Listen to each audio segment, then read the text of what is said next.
হেই, আমি সঞ্জু।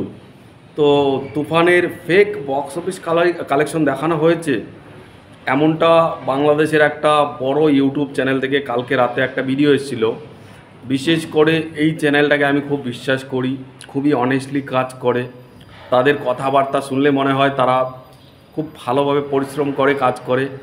আর বাংলাদেশে এই ধরনের অনেস্টলি চ্যানেলের খুবই অভাব রয়েছে। খুবই চাটাফুটা চ্যানেল রয়েছে যেগুলো চেটে চেটে ভিডিও করে। বাট তুফানের বক্স অফিস নিয়ে তারা একটা ভিডিও করেছিল, কিন্তু আমি সকালে দেখি সেই ভিডিওটা আর চ্যানেলে নেই।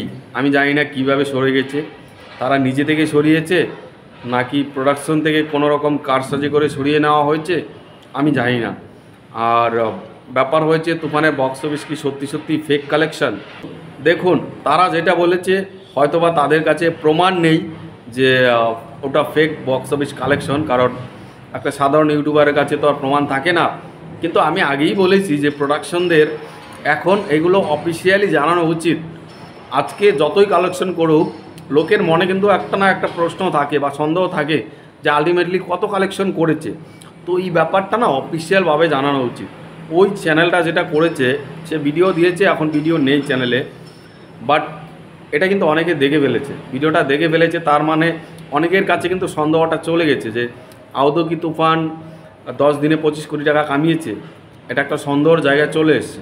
বাট ওইসবকে তোয়াক্কা না করে আপনি যদি একজন সিনেমা লাভার হন বা আপনি যদি বোঝেন, তাহলে দেখবেন সিনেমার বক্স অফিস কত হয়েছে অঙ্কটা হয়তো আমরা জানি না, বাট সিনেমাটা লোকে যেভাবে দেখছে, যেভাবে ভিড় করে দেখছে, এটা তো অস্বীকার করা যাবে না। যে কোনো শো রাত যটার সময় দিচ্ছে হাউসফুল যাচ্ছে। শুধুমাত্র দেশে যে তা নয়, দেশের বাইরে রিলিজ করা হচ্ছে, ওখানেও হাউসফুল হয়ে যাচ্ছে, সমস্ত টিকিট সোল্ড আউট হয়ে যাচ্ছে। তো এই চিত্রগুলো তো আমরা দেখতে পাচ্ছি। যদিও হ্যাঁ, অঙ্কটা যতটা দেখানো হয়েছে ততটা যদি নাও হয়, তারপরও বলবো এই ছবি লাস্ট লাস্ট 10 বছরের সবথেকে হায়েস্ট গ্রোসার সিনেমা হবে। এটা আমি আমার তরফ থেকে বলতে পারি, কারণ এই ধরনের সিনারিও লাস্ট 10 বছরে মনে হয় না কোনো বাংলা সিনেমা দেখেছে। যেভাবে লোক টিকিট কেটেছে, যেভাবে লোক দেখেছে। হ্যাঁ, সিনেমার রিভিউ পজিটিভ 80%, 20% নেগেটিভ রিভিউ রয়েছে। যারা একটু সুশীল টাইপের অডিয়েন্স, তাদের কাছে গল্পের আগামাথা মোটা কিছুই বোঝেনি এরকমভাবে বলছে। আর কিছু লোক বলছে যে অ্যানিমেল কেজিএফ থেকে মিক্সার বা মিশ্রণ করে সিনেমা তৈরি করেছে। তো যার ধরনের মত থাকবে, সবগুলো নিয়ে কানের মধ্যে ঢুকালে তো চলবে না। আলটিমেটলি আমাদের দেখতে হবে, একজন 10 জনকে খুশি করতে পারে না।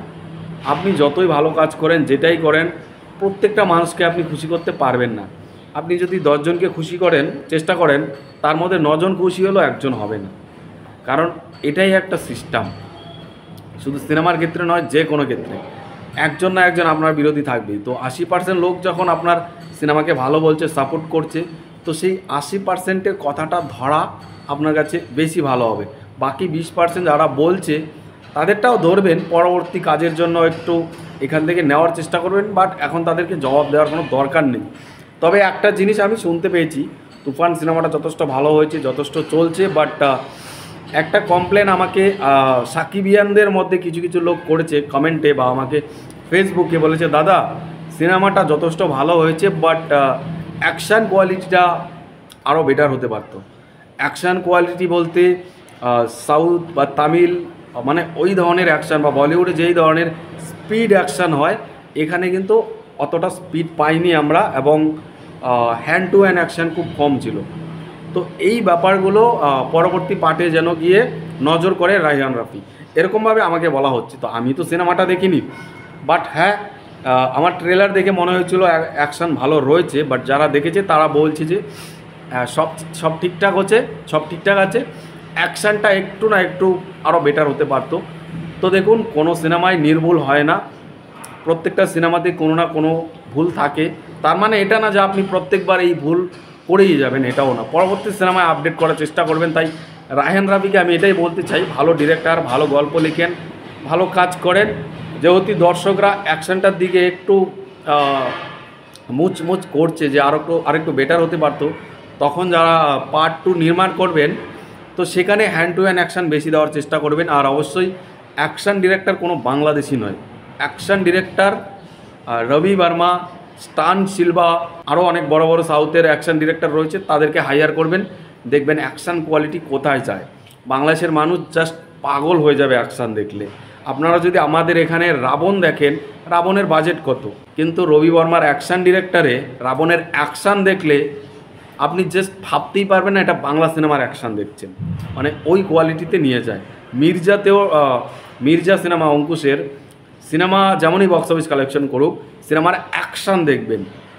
ওখানে অঙ্কুশের তো অ্যাকশান করেইছে, ঐন্দ্রিলারও একটা অ্যাকশান সিকোয়েন্স আছে যেটা বলিউডের কয়েকটা সিনেমাকে ছাপিয়ে যাবে, মানে ঐন্দ্রিলা ওই ধরনের অ্যাকশান করেছে।